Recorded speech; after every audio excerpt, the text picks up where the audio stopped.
Akkam jirtu hordoftoota keenya har'a waa'ee hariiroo Masrii fi Ameerikaa gidduu kana daran cimee jiru dubbannaa kana keessatti waa'ee bo'oo Suwiz yookiin Suwiz Kanaal, waa'ee gammoojjii Siinaa yookiin immoo Siinaay Peninsula, waa'ee Israa'el, waa'ee baha giddu galeessaa akkasumas dhimma Itoophiyaa waliin jirus ni kaasna. Ka waliin mari'annu waa'ee laqoo Zalaalam Taaddasaati. Gidduu kana keessumaa pirezidaantiin Ameerikaa Doonaald Tiraamp akkuma addaatti Masrii ilaalaa jiru. Zalaalam maali hariiroon isaanii? Ameerikaan maaliif haga kana Masrii irratti xiyyeeffatte? Afrikaa keessaati michuu guddaa Ameerikaan qabdu tokko Masriidha. Akkuma amma kaastee garuu hariiroon isaanii kun Hamzaa waggoota dheeraa dura kan inni jalqabe. Hundeeffama Israa'el keessatti gaheen Ameerikaa guddaadha. 1948 akka biyyaatti yeroo Israa'el hundeeffamtu Ameerikaan Israa'el akka isheen gadi dhaabbattuudhaaf hojii guddaa hojjettee jirti. Achi jalqabee deeggarsi Ameerikaan Israa'eliif taasistu baay'ee guddaadha. Sababoota adda addaatu jiru. Tokkoffaa warri Jeewushotaa yookaan lammiileen Israa'el hedduun isaanii Ameerikaa keessatti warra dhiibbaa uumuutiin beekamanidha. Akkasumas qabeenya guddaa akka qabaniif biyyattii kan sochoosan Ameerikaa keessaayyuu warri Jeewushotaa isaan beekamoodha. Awurooppaa keessa biyyoota hedduu keessas akkuma jiran jechuudha. Kun akkuma jirutti ta'ee garuu imaammata ala Ameerikaa keessatti Masriin maaliif amma kana barbaachisaa taate kan jedhu yoo kaasne ilaalle kan dhiyeenyarraa jalqabnu waliigaltee 1979 mallattaa'etu jira. Waliigalteen kun immoo waliigaltee nagaa Israa'elii fi Masrii gidduutti mallattaa'edha. Deeggarsi ifatti kan jalqabee fi waraana Masrii jabeessuun kan jalqabe isaatii asittidha jechuudha. Mee waa'ee kana haa kaasu. Waliigalteen suni Camp David Agreement jedhama. Ameerikaa keessatti baadiyyaa Meeriilaand keessattidha kan taasifame. Ameerikaadhaa fi waliigaltee dippiloomaasii yookiin immoo Ameerikaan biyyoota lama wal dhaban kan isheen araarsite kan jalqabaa jedhameetu eerama. Yeroo sana pirezidaantiin Ameerikaa Jimmy Carter turan. Pirezidaantii Masrii yeroo sana Anwar Saadaatii fi ministeera muummee Israa'el yeroo sana kan turan Mehanem Begin nama jedhaman walitti araarsanii turani. Kun maalirraa ka'a seenaansaa? Hundeeffama Israa'el irraa ka'a. Israa'el baha giddu galeessaa irratti akkuma hundeeffamteen lolatu ture. Biyyoonni ollaa jiran biyyoonni Arabootaa hin fudhanne. Sana keessatti immoo kan waraanatti galan Masrii, Sooriyaa, Joordaan turan. Biyyoonni ijoon waraanatti walitti dhufanii wal waraanan kana turan. Six Day War jedhama. Bara 1967 eegale. Sana keessatti Masrii adda durummaan eeramti. Lafa Israa'el barbaaddus gara caalu kan harkaa qabdu Masrii ture. Gaazaan Masriitti kennamte. Gaazaa Israa'el irraa fudhachuu barbaaddi. Gammoojjiin Siinaa kan jedhamu, Siinaay Peninsula kan jedhamu baay'ee istiraateejikiidha, baay'ee murteessaadha. Israa'el sanas hin barbaaddi. Waraana kanaan kanarraa fudhatte Israa'el. Kanarraa ka'ee Masriin yeroo sana xiyyeeffannaa keessa galte. Ameerikaan xiinxaluu jalqabde. Akkamiin wanta kana staabilaas goona yookiin immoo tasgabbeessina kan jedhu assaayimentii yookiin hojii manee Ameerikaa ture. Kana gochuu fi turaniiru erga eegalanii walitti araarsina kan jedhu. Sanarraatu dhufee bara 1979 Camp David Agreement kan jedhamu irratti wal ta'anii inumaa Ameerikaanii bara 1950 40 gara dhumaa 60 keessa yeroo biyyoota baha giddu galeessaa to'achaa turte keessa seenaa turte akka Afgaanistaan, Iraan, Iraaq faa, Kuweet faa dhimma isaanii keessa yeroo seenaa turte dhimma Masrii keessas galtee turte. Garuu amma warra kaan dhiibbaan uumne malee. Kanarraa kan ka'e warri Masrii yeroo sana Ameerikaa dhiisanii gara warra Kooministiitti duufanii turan iyyuu isaanirraa meeshaa waraanaa bitachuu jalqabanii turan. Sun bara Gamaal Abdel Naasir. Kun Ameerikaa mufachiiseera garuu Ameerikaan ammallee Masrii irraa abdiin kun. Achii ka'ee Gamaal Abdel Naasir yeroo isaan gara warra Kooministiitti duufan warra Awurooppaa, warra akka Firaansii faa, warra akka Biriteen faa, warri lixaa jechuudha. Ameerikaa irraan kan hafe Gamaal Abdel Naasir irratti dhiibbaa uumanii turan. Keessattiyyuu Suwiz Kanaal faa gammoojjii Siinaay faa irraa fudhachuuf akka inni akses hin goone yookiin akka Masrii hin arganne faa gochuuf yaalaa turanii. Kana kan godhe Gamaal Abdel Naasir. Yeroo sana Ameerikaan keessa hin galle. Hin deeggarre warra lixaa dhiibbaa Masrii irratti hin uumne jechuudha. Maaliif waa'ee Israa'el yaaddi. Israa'eliif Masrii immoo walii wajjin deemsisuu hariiroon isaanii akka mishaa ta'u barbaaddi. Masriin akka Israa'eliif beekamtii kennitu barbaaddi. karaa kanaan dippiloomaasii hojjetatti karaa Masiriitiin. Masirii ijoo godhattee fudhattee jirti jechuudha. Isa kana deemtee Camp David Agreementiin sun yookiin immoo waliigalteen Camp David jedhamu kun kan bara 1979 irratti waliigalan kun salphaan turre. Guyyaa 13 fudhate. Guyyaa 13 booda Jimmy Carter abdii kutatanii gara White House'itti iyyuu deebi'anii jarri kun waliigalaan jiran warra wal dhaga'an miti jedhanii erga isaan dhiisanii booda dhumarratti waliigalteerra ga'an.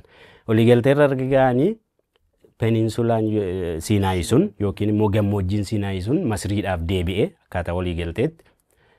Duraan Gamal Abdel Nasir Suez Canal yookiin bo'oo Suezii kan galaana Meeditiraaniyaanii fi garba Meeditiraaniyaanii fi galaana Diimaa wal qunnamsiisu sana cufanii turan Israa'el irraa akka isheen access hin goone. Ameerikaanis akka garasitti hin dabarre, Israa'eliifis akka gargaarsi hin kennamne gidduu sana akka hin dabarre godhanii turan. Gaafa waliigalteen kun irra ga'amu kunis hin baname gammoojjiin Sinaayi Masriif deebi'e. Isa booda kana waan gooteef Masriin Ameerikaan yeroodhuma sana waggaan Masrii gargaaruudhaaf murteessite jechuudha. Sanumatitti hufee amma yoonaa jira. Erga jalqabde addaan hin kunne inumaa jabeessaa deemte. Bara abbootii irree baratti dhufan hooggantoota isaanii yeroo garagaraatti abbootii irree jedhaman himannaan garagaraa irratti ka'us Ameerikaan gargaarsa addan kun amma yoonaa isatti jiru jechuudha. Dhimmoota kanarratti namoota itti dhiyeenyaan beekanii fi xiinxala adda addaa kennan iyyuu dubbiseen ture ogeessota jechuudha. Dhimmoota gurguddaan kanneen amma kaaste keessatti waliigalteen Camp David kan 1979 mallattaa'e inni guddaan Ameerikaan meeshaalee waraanaa gurguddoo dabalatee kan ammayyaa ta'an dabalatee kan Israa'eliif kennitu bifuma wal fakkaataatiin hammuma wal fakkaataatiin Masriifis kennite waliigaltee irra gahanii jiru. Kanaaf ergasiitii waggaatti yoo xiqqaate humna waraanaa Masrii Ameerikaan doolaara biiliyoona 1 waliitiin deeggarti maallaqa kaashiidhaan jechuudha. Dabalatammoo meeshaalee waraanaa kan xiyyaarota waraanaa fakkeenyaaf ammayyaa ta'an F-15 fa'aa kan Ameerikaa qofti qabdu jechuudha. Kan Ameerikaan hojjette biyyoota Afrikaa qaban keessaatii tokko Masriidha. Akkuma Israa'eliif kennitu Masriif ni kenniti. Dhiyeenya kanallee hamma guyyoota muraasa duraatti meeshaalee waraanaa gurguddoo kan kenniteef sanallee ni kaasan jechuudha. Kun achi jalqabe. Haa ta'u malee dhimmi meeshaa waraanaa haala akkasiitiin itti fufee maaf kenniti inni jedhu kun immoo tokko teessumni lafaa yookaan ji'opolitiksii isaa yoo ilaalle Masriin Ameerikaaf baay'ee murteessituudha. Fakkeenyaaf Itoophiyaa caalaa maaliif filatti jennee yoo kaasne bakki argama Masrii tokkoffaa humna waraanaa jabaa qabdi. Lammaffaa biyyoota Arabaa keessatti Masriin biyya humna guddaa qabduu fi dhiibbaa guddaa uumuu dandeessudha. Ameerikaan naannoo sanarra buufattee biyyoota baha gidduu galeessaatiin to'achuuf gidduu gala godhattee Masriitti ni fayyadamti. Afrikaa keessa biyya humna jabaa qabdudha. Ameerikaan deeggara haa turtuyyuu malee jechuudha. Yoo jabaatan immoo nama barbaadu mitiire. Saniif jecha Ameerikaan Masriidhaan ni barbaaddi. Gama biraatiin Israa'el wajjiniitiin akka walitti hin buunee fi waraana kan kaasne gochuudhaaf waliigaltee sana ni kabajji. Irra darbee ogeessi tokko inumaa yookaan naaf kaasanii fakkeenyaaf biyyoota Arabaa yoo fudhatte irra caalaa moototaan bulu. Haa xiqqaatu haa guddatu Masriin isa kanarra xiqqoo ishee moderate yookaan immoo fooyyee kan qabudha. Mootummaan isaanii dimokiraasiin isaanii sadarkaa guddaarra gahuu haa baatu iyyuu malee mootummaa abbaa irreeti jedhamanii haa himataman iyyuu malee yoo xiqqaate filannoon jira yeroo yerootti bulchitoonni biyyattii ni jijjiiramu. Ameerikaan moora biyyoota dimokiraasii ta'an kanan deeggarti waan ta'eef kanaaf isaan inni filatti jedhameeti kan ka'u. Qabxii guddaan garuu dhimma bo'oo Suwiizidha. Suwiiz kaanaalii kana haa kaasanuuti gabaabsine. Suwiiz kaanaaliin parsantii 10 dinagdee addunyaa kana bo'oo Suwiiz kanarradha kan inni darbu. Guyyaa guyyaatti boba'aa gaaziin baarmeelii miiliyoona 1 ta'utu guyyaa guyyaan asirraan darba. Kanaaf jecha bo'oon kun kan cufamu yoo ta'e dinagdee addunyaa keessaati parsantiin 10 guyyaa tokkotti cufame jechuudha. Kanaaf bo'oo Suwiiz kan immoo harka Masrii waan jiruuf sana to'achuuf jecha Ameerikaan Masriidhaan ni deeggarti jechuudha. Addatti garuu Tiraamp maaliif pirezidaantii Masrii Abdul Fattah al-Siisii deeggaru sanadha gaaffii guddaan maaliif amma Tiraamp Ameerikaa caalaayyuu yookiin immoo pirezidaantota duraan turan caalaayyuu akkuma addaatti ajandaa isaa godhatee jira dhimma Masrii. Dhiyeenya kana inuma dhimma haaromsaatiin wal qabatee akkuma waan qabeenya isaanii ta'eetti yookiin akka waan bishaanni sun isaan irraa citee wayiitti dubbataa ture Tiraamp. Maal iccitii dhumti isaayyuu yookiin Ameerikaa gararraayyuu Masrii wajjiniin hidhata akkamii qaban maaliif haga kana? Tokkoffaa bara 2017 yeroo Tiraamp marsaa jalqabaa irratti aangoo qabateeru jechuudha. White House'tti afeeranii ture Abdul Fattah al-Siisiidhaan. Yeroo sana jechattiin ibsan tokko qabu. My favorite dictator. Mootummoota diktaatorii yookaan abbaa irra jiran keessaa nama natti toluu fi jaaladhu jedhaniiti kan isaan ibsan. Tiraamp maaliif akkasittiin ibsee kan jedhu kun ka'aa ture. Tokkoffaa Tiraampii yeroo sana gibira dhoksuutiin himatama ture Ameerikaa keessatti. Kaampaanii gurguddaa 2 Masrii keessaatii qaba dhoksaatiin Tiraamp. Tiraamp maark kan jedhaman maal hojjetu galmi isaanii maal kan jedhu ifatti yeroo baay'ee Tiraampiin dubbatu. Kanaaf fedhii biizinesii guddaa Masrii keessaatii qaba. Kaampaaniin mataasaa achi keessa jiran ni jiru jedhameeti akka dhuunfaatti Tiraamp immoo siyaasa kana akka imaammata biyyaatti qofa osoo hin taane akka fedhii dhuunfaatti illee yeroo tarkaanfachiisuun argite ifatti dubbata waanta ta'eef jechuudha. Tokko sababa kana faani kaasu. Lammaffaa immoo yeroo sana nama baay'ee natti toludha jedhee haa ibsu iyyuu malee dhiyeenya kana garuu deebisee marsaa lammaffaa irratti yeroo filamu barana ammas White House'tti afeeree ture Abdul Fattah al-Siisiidhaan ulaagaa tokko kenneefi ture. Deeggarsa barbaadamu kan nurraati argattu yoo uummata Gaazaa waraanaan buqqa'ee kana gara Masriitti fudhattee qofaadha kan jedhuun Tiraamp deebisee immoo nama filannoo isaa ta'e kana dhiibbaa keessa galchee jira. Al-Siisiin isa kanas hin fudhanne garuu Ameerikaan Tiraamp addatti fedhii guddaa kan inni Al-Siisii irraa yookaan Masir irraatii qabu dhimma biizinesii ta'uu danda'a. Lammaffaa immoo biyyoota Arabaa wajjiniitiin hariiroo gaarii uummatee jira. Warra Saawudii fa'aa wajjiniitiin hariiroo gaarii qaba Tiraamp. Isaan wajjiniitiin hidhata jabaa waanta qabuuf karaa Masriin filannoo Al-Siisii yookaan Masriin filannoo Tiraampis ta'anii jiru kan jedhu qabxiiwwan tokko tokko isinii qabu. Baranas Ameerikaanii wagga waggaan doolaara biliyoona 1.3 humna waraanaa Masriif ramaduun alattis bittaa meeshaalee waraanaa kontiraata jedhamti. Meeshaalee waraanaa walirraa bitan Ameerikaan meeshaa waraanaa sadarkaa isaa eegatee qabdii biyyoota garagaraatti gurgurti. Israa'elitti gurgurtiin dhiyeessitiifis Masriifis akkasuma gooti. Hamma doolaara biliyoona 5 biliyoona 4.7 hagasitti waan tilmaamamu kennaafi turte jechuudha. Baranas doolaara biliyoona 4.7 kan tilmaamu meeshaa waraanaa ammayyaa misaayiloota kan dabalatan Masrii wajjin walii galtee jirti. Kun kongireesiitti iyyuu dhiyaateera. Yoo mirkanaa'ee Masrii humni waraanaa see daran cimaa jechuudha. Walii galteen meeshaa waraanaa gurguruu kun yerooma yerootti dabalaa deemaa jira. Kanaafiyyuu duubatti hin jenne Masriin ammasi. Misaayiloota fakkeenyaaf lafarra gara samiitti dhukaafamuu danda'an meeshaalee gurguddoof ammayyaa ta'an doolaara biliyoona 4 olitti tilmaamu jechuun amza baay'ee guddaadha. Yaa sirni misaayilii ishee nama bara kana kenniteef NASAMS jedhama jechuun National Advanced Surface to Air Missile System kan jedhu baay'ee ammayyaadha. Biyyoota miseensa neetoon ala ta'an keessaa Masrii qofatu argate misaayila kana dubbii keenya irratti. Biyyootumti miseensa neetoo ta'an iyyuu muraasatu argate jechuun bittaadhaan Ameerikaa irraa kan argatanii jechuudha. Fakkeenyaaf amma Firaansi fa'aa, Ispeen, Neezerlaandis, Fiinlaandii fi biyyoota Awurooppaa fi kaan 13 ta'an qofatu waan kana qabu. Kanneen itti aansitee Masriidhaaf kennite jechuudha Ameerikaan. Kanaafiyyuu kun biyyatti humna waraanaa biyyattiitiif waan guddaadha, baay'ee guddisa. Dippiloomaasii Ameerikaatiifis akkasuma Ameerikaanis keessa hojii manee ishee raawwachaa jirti jechuudha. Qabxii tokko haa kaasuun gara Itoophiyaatti finne. Ameerikaan yeroo tokko Masrii fi Itoophiyaa dhimma hidha haaromsaa irratti araarsuudhaaf yaaltee ture. Garuu Itoophiyaa yeroo sana Ameerikaan Masriif loogdi jechuun waliigaltee sana keessaa baatee gara gamtaa Afrikaatti dhufee sana booddee biyyoonni iyyuu karaa gaggeessituu isaanii karma dhuunfaayyuu haga waliin dubbachuutti gahanii jiru. Dhimmi kun eessaa jalqabee jedhu haa ilaalluuti. Hidhi guddicha Itoophiyaa yeroo jalqabee bara ministeera muummee duraanii Mallas Zeenaawii liqaan Itoophiyaan argataan ture yeroo sana baankii addunyaa irraatii IMF irraatii deeggarsa barbaachisu argataa hin turre. Itoophiyaan hidha kana baasii mataa isheetiin hojjettee ogeessota isheetiin hojjettee haa ta'u malee Tiraamp deebi'ee dhufee nutuu fandii godhee baasii Ameerikaan kennite jedhanii dubbatanii mootummaan Itoophiyaa iyyuu dubbii sobaati wanti kun jedhee dubbatee ture. Dhimma kanarratti namoota muuxannoo qabaniifitti dhiyeenyaan beekanis gaafadhee ture.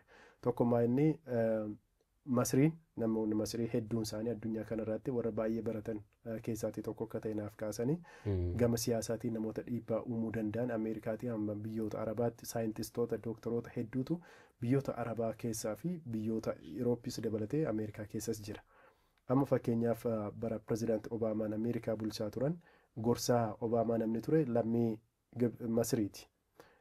Sanarraati kan ka'e namoonni siyaasaa yookaan Ameerikaa keessa jiran kun akka Itoophiyaan hidha kanan ijaarreef dhiibbaa gochaa turanii. Baankii addunyaa keessas namoota gurguddaa waan qabduuf isaanillee akka Itoophiyaan fandii yookaan liqeen arganne gochaa turanii IMF dabalatee. IMF fi baankiin addunyaa immoo to'annooma biyyoota lixaa Ameerikaa fa'aa harkadha kan inni jiru. Kanaaf Itoophiyaan deeggarsa barbaachisullee karaa kana hin arganne sababa dhiibbaa Masriin biyyoota kanneen irratti gaggeessitoota isaanii irratti gootuuf jedhanii kanneen kaasan ni jiru.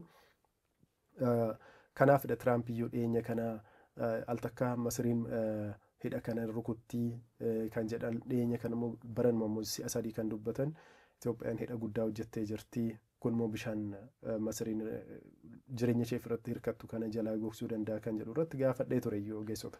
Tokkoffaa Tiraamp odeeffannoo sobaa yookaan immoo guutuu hin taane waan qaban natti fakkaataa jedha ogeessi nutti dubbatan tokko. Hidhi kun guutummaa guutuutti bishaan jalaa dhaabeema laga Naayil keessaa bishaan gogsee Masriin akkuma arganne waan itti fakkaatedha Tiraampitti kanaa galatti ibsanillee ni jiru. Wantichi garuu dhugaansaa kanarraati kan fagaatedha. Tiraamp hubannoo sirrii waa'ee Itoophiyaa, waa'ee hidha guddichaa odeeffannoo guutuu ta'e wanta qaban hin fakkaatu. Yeroo dubbatan irra deddeebiidhaan jechuudha. Kanaaf yeroo baay'ee tokkoffaa Masriin gama imaammata alaatiinis Itoophiyaa caalaa ji'oopolitiksiidhaanis yoo ilaalle karaa hundumaa baha giddu galeessaattis Afrikaa keessattis Itoophiyaa caalaa Ameerikaaf filatamtuu ishee taasisee jira. Gama biraatiin immoo dhiibbaa namoonni Masrii siyaasa Ameerikaa keessatti uumanii fi akka addunyaatti qabanillee akka isheen Itoophiyaa irratti dhiibbaa taasistu taasisee jiradhanii kanneen kaasan isin jiru waa'ee hidha wajjinitti wal qabsiisnee. Gama Masriitiin fi Ameerikaan yeroo hunda waa'ee Masrii gaafa dhimmi kun gaafa ka'u waliigalteema bara 1979 sanatti cichuu isaanii sun akka hin diigamne barbaadu yeroo hunda ishee referaansii godhatu yookiin immoo isa akka ka'umsaattidha kan isaan ilaalan sanatti deebisanii ilaalu jechuudha. Kanaaf waan hunda waan Masrii faalleessu dubbatanii hin beekan aangawoonni Ameerikaa gammaatti.